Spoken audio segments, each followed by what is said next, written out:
成立周年日，11月12日是东突厥斯坦共和国成立日。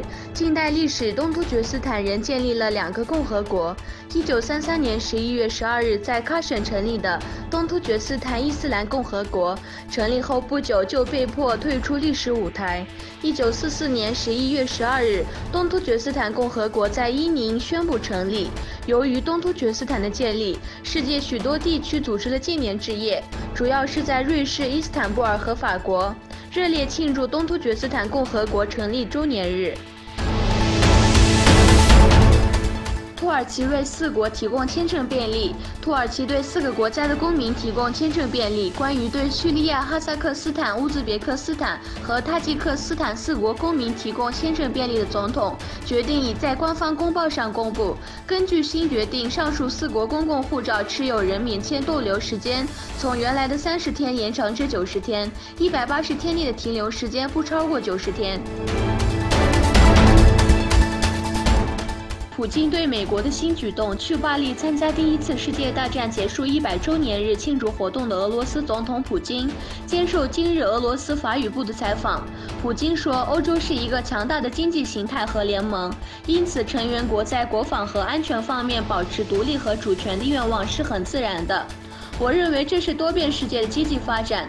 普京还表示，由法国总统马克龙提出的欧洲联合军队将有助于巩固多极世界秩序。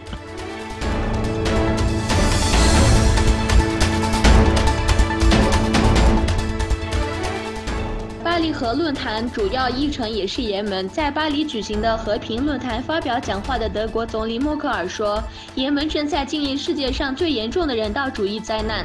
联合国秘书长则提请关注全世界的移民和人道主义危机。法国总统马克龙感谢参加论坛的所有人，他强调论坛的目的是采取具体步骤，促进国际合作，并为现实挑战提供具体的解决思路。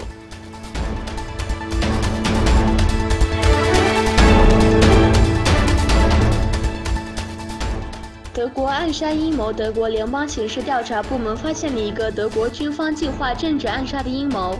报道称，暗杀组织由联邦国防军士兵、特种部队和联合者精英军人组织成员组成。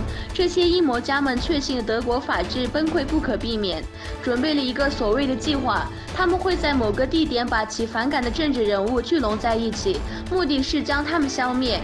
据德国焦点杂志报道，联邦刑事办公室调查打扮成叙利亚难民并策划恐怖袭击的德军中尉弗朗克 A 时发现更大阴谋。他日前被发现具有极右嫌疑。